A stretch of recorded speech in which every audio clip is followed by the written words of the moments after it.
It was a chilly Saturday morning when Harper knelt beside the display window, her tired eyes tracing the bright pink boxes lined up like little dreams she couldn't afford. Her daughter, Mia, stood beside her in a faded blue dress, clutching the edge of her mother's torn sleeve, her eyes glued to a Barbie doll with golden hair and a sparkling pink gown.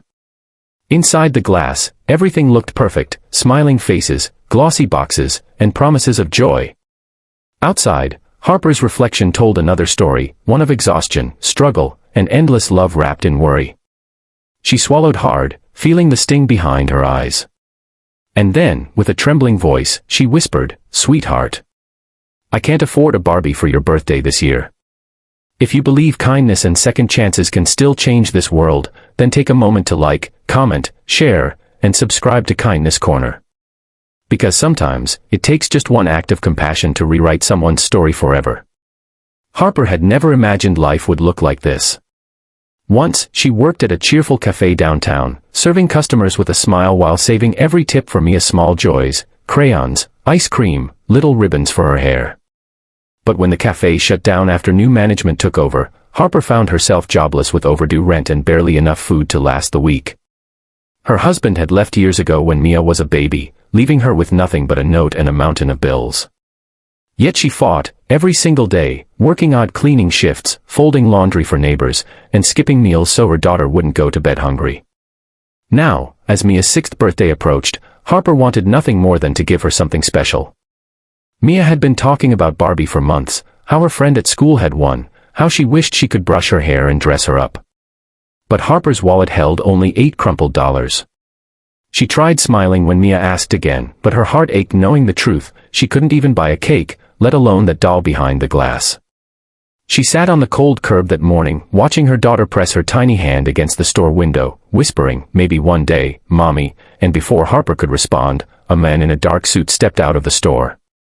He was tall, neatly dressed, with an expression that looked stern yet curious. He had been standing near the doorway for a while, unnoticed, watching the mother and daughter. His name was Cole Harrington, the CEO of the very toy company that made those Barbie dolls. But Harper didn't know that. To her, he was just another stranger in an expensive suit. Cole had been having a rough morning himself. Meetings, deadlines, endless reports about profits and market trends, the usual noise of a life that had forgotten simplicity. But something about the way Harper knelt beside her child, her eyes filled with pain and love, stopped him. It reminded him of his own mother, a woman who once cleaned offices so he could have textbooks and a chance at something better. As he watched, Harper wiped Mia's tears and whispered, "You're still my princess, with or without a Barbie." The words hit him harder than any business deal ever had. Moments later, as Harper stood up to leave, trying to distract Mia with a promise of pancakes at home, Cole quietly called out to the store clerk. "Can you pack the display Barbie, the one in the pink gown?" he said, slipping his card onto the counter. The clerk blinked, surprised. "Yes, sir, of course." Then Cole followed them outside. Harper froze when the men approached. She instinctively pulled Mia closer, her heart racing. "Excuse me," Cole said gently, holding a pink box wrapped in a ribbon. "I couldn't help but overhear, maybe this could make her birthday a little brighter."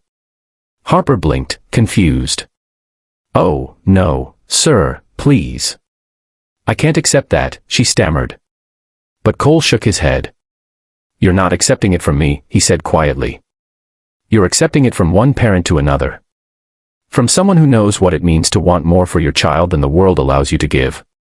Tears welled in Harper's eyes as she looked down at the doll. Mia's face lit up with pure joy, her tiny hands trembling as she held it. "Mommy, she looks like me," she whispered, smiling through her tears.